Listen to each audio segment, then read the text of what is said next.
My name is Daniel Mercer, and 3 months ago I worked at Hawthorne Deep Sky Observatory in northern Nevada.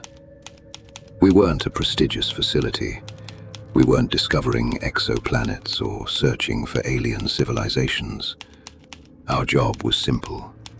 We monitored a heavily mapped section of deep space and updated catalogs used by larger institutions. The area we observed had remained unchanged for decades. Every star had been identified. Every object had been logged. Nothing new ever appeared there. Then one night, something impossible showed up where empty space had existed less than 24 hours earlier. It started during a routine observation session. Emily Hart was reviewing image comparisons when she suddenly called everyone into Control Room B. Her voice sounded strange, not excited, not confused, afraid. 5 of us gathered around her monitor. At first, I didn't understand what I was looking at. Then my stomach tightened. A bright white star glowed in Sector 94K. The previous night's image showed nothing there, just empty darkness. The newest image contained a brilliant object, shining as though it had existed for millions of years. Nobody spoke for almost a minute. We simply stared at it and tried to understand how something so large could appear overnight without anyone noticing. Naturally, we assumed there had been a mistake. Equipment malfunctions happen. Software errors happen. Human mistakes happen. We repeated the observations using different instruments and different telescopes. Every result confirmed the same thing. The object was real. It existed. Worse, observatories across the world soon verified our discovery. Within 48 hours, astronomers everywhere were discussing the mysterious new star. The scientific community became obsessed with it. Yet the more data we gathered, the less sense it made. Nothing about it behaved normally. The first truly disturbing discovery came 4 nights later. The object was growing brighter. Not over months, not over years. Every single night it became noticeably more luminous. At first we thought it might be moving closer to Earth. That would have explained the increased brightness. But every calculation contradicted that theory. Spectroscopic analysis showed no measurable motion. The star wasn't traveling through space. Its coordinates remained perfectly fixed. It stayed exactly where it had appeared. Yet somehow its calculated distance from Earth kept decreasing. It wasn't moving toward us. It was simply becoming closer. Nobody could explain what that meant. The laws of physics offered no answers. Emily spent nearly 72 hours running simulations and checking calculations. Ben reviewed every line of observational data. I searched historical records for anything remotely similar. We found nothing. It was as though the universe had suddenly introduced a new rule and forgotten to explain it. The deeper we investigated, the more uncomfortable everyone became. Something about the object felt wrong. Not scientifically wrong, personally wrong. Like it wasn't meant to be observed. The first strange log entry appeared shortly afterward. Our observatory maintained an automated digital record of all activity. Every note included an author and timestamp. One morning, Emily discovered a new entry that listed neither. There was no author, no originating terminal, no access record, just a timestamp and a sentence. Vehicle collision on Route 16, 1 fatality. Occurrence time, 21:43. We assumed it was some kind of software corruption. The entry was deleted and largely forgotten. Then, exactly 2 days later, a truck driver died in a collision on Route 16 at precisely 9:43 p.m. The report matched the mysterious entry word for word. Coincidences happen. That was what we told ourselves. Nobody wanted to jump to supernatural conclusions. We were scientists. We dealt with evidence. We dealt with facts. Unfortunately, facts became much harder to ignore when a second prediction appeared. This one described a residential fire. It listed 3 injuries and an exact time. 36 hours later, a house fire occurred exactly as described. The injuries matched, the time matched, even the neighborhood matched. Suddenly, nobody was laughing anymore. Nobody was calling it a glitch. The observatory had somehow begun recording future events. Over the next week, the entries continued. Small accidents, medical emergencies, traffic fatalities. Every prediction appeared before the event occurred. Every event eventually happened. There were no mistakes, no failed forecasts. The logs became a source of dread. Each morning we opened them with growing fear. Every new entry felt less like information and more like a sentence waiting to be carried out. Several staff members resigned. Others refused to work night shifts. Nobody admitted it openly, but we were terrified. Meanwhile, the star continued changing. Long exposure photographs began revealing distortions surrounding the object. At first, they looked like imaging artifacts. Strange patterns occasionally appear in astronomical data, but these patterns repeated across multiple instruments. When Emily enhanced the images, we discovered something that chilled every person in the room. The distortions weren't random. They formed organized shapes, lines, symbols, geometric structures. It looked as though information existed within the light itself, information deliberately hidden from casual observation. Emily spent days analyzing the patterns. Eventually, she projected the enhanced images onto the conference room wall. The symbols stretched across the screen like fragments of an unknown language. Most of them were incomprehensible, yet buried among them was something unmistakable. Text. Tiny English text embedded within the light. 3 simple words. We are closer. Nobody spoke after seeing it. Nobody questioned the result. The message was there. Every enhancement technique produced the same outcome. Something inside the star was communicating. That night, I had my first dream. I stood alone beneath a black sky while the star hung overhead. It seemed impossibly large, larger than the moon, larger than anything that should exist. As I watched, the distance between us began shrinking. Not because it moved, not because I moved. The space separating us simply disappeared.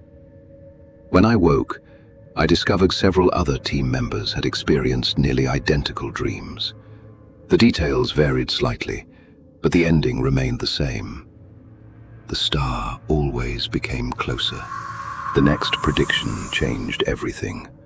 Unlike previous entries, this one contained a name, a member of our team.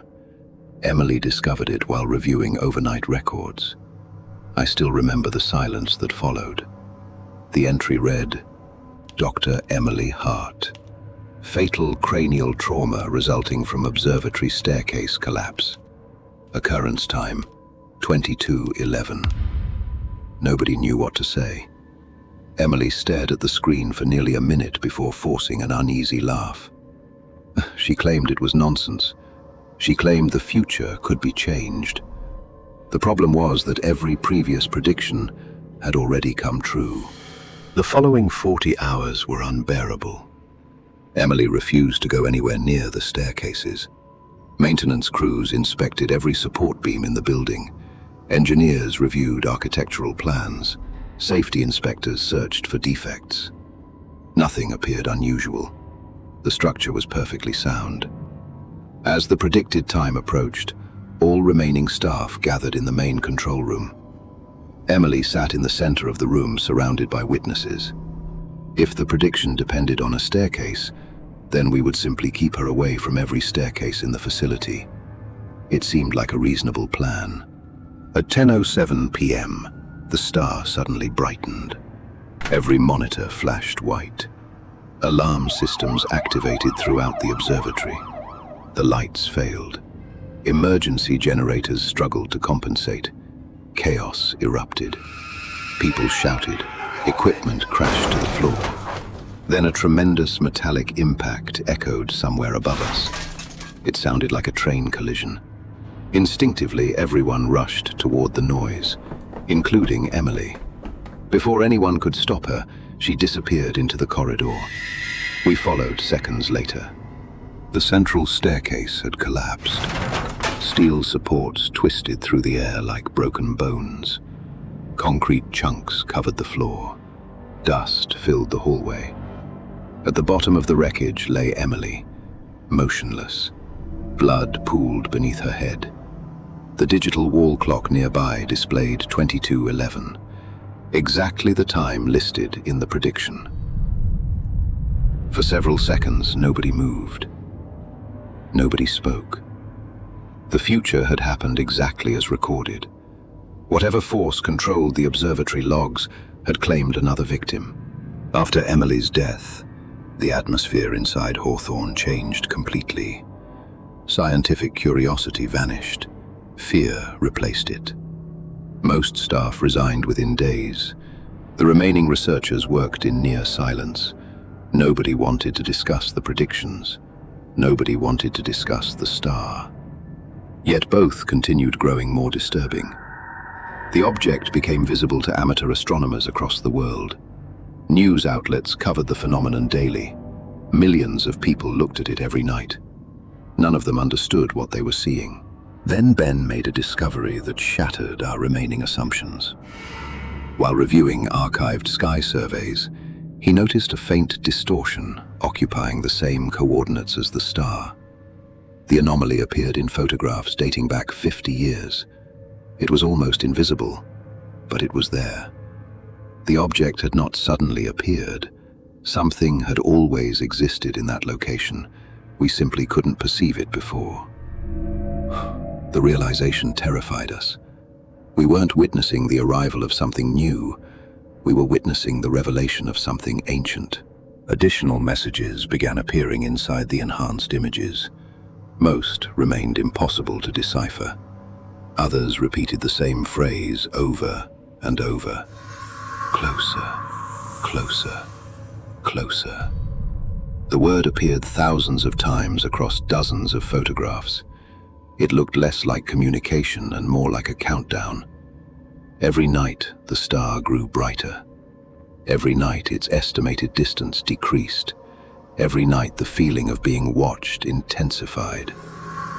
Sometimes I would glance through the observatory windows and feel absolutely certain something on the other side was staring back.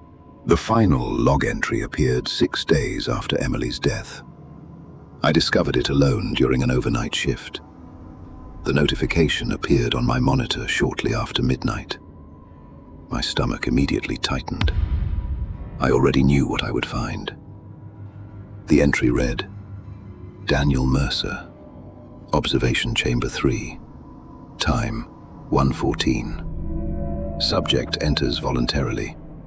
Subject observes proximity event. No recovery. Witness count, 0. My hands began shaking. For several minutes, I simply stared at the screen. Then I checked the clock. 33 minutes remained. Part of me wanted to run. Part of me wanted to leave the observatory and never return. But Emily had tried to escape her prediction. The future found her anyway. Eventually, curiosity overcame fear.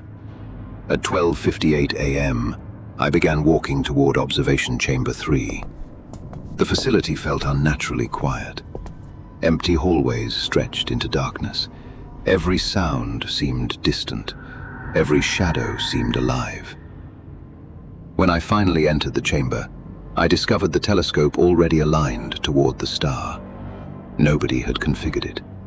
Yet it pointed directly at the object. The live image displayed on the monitor stole my breath. For the first time, the object no longer resembled a star. It resembled an eye. A colossal, luminous eye suspended within impossible darkness. It seemed alive, aware, watching. The clock reached 1:14. Nothing happened for several seconds. Then the eye blinked. Not metaphorically, not symbolically. It physically blinked. A cosmic eyelid closed and reopened across the glowing sphere. Every monitor erupted with static. The chamber vibrated. And suddenly I understood the truth. The star was never approaching Earth. It was approaching perception. It was moving through awareness itself. Each night, more people became capable of seeing it. Each night, humanity moved closer to understanding it. Distance had never been the barrier. Comprehension had been. The moment that realization entered my mind, I saw the object outside the window without the telescope. It dominated half the sky. Behind the enormous eye existed countless others. Billions of eyes stretching into infinite darkness, all of them watching, all of them waiting. The observatory cameras stopped recording shortly afterward. Investigators later found observation chamber 3 empty. No body was ever recovered. Officially, I am listed as missing and presumed dead. But that isn't true. I know because I am writing this, and because every night the thing in the sky grows larger. Astronomers still call it a star. They still search for explanations. They still argue over theories. None of them understand what it really is. The logs were never predictions. They were observations recorded by something that exists outside time. Something that witnesses events before they happen. Thanks for sipping tonight's tale with Haunted Brew. Don't forget to subscribe and sleep tight if you still can.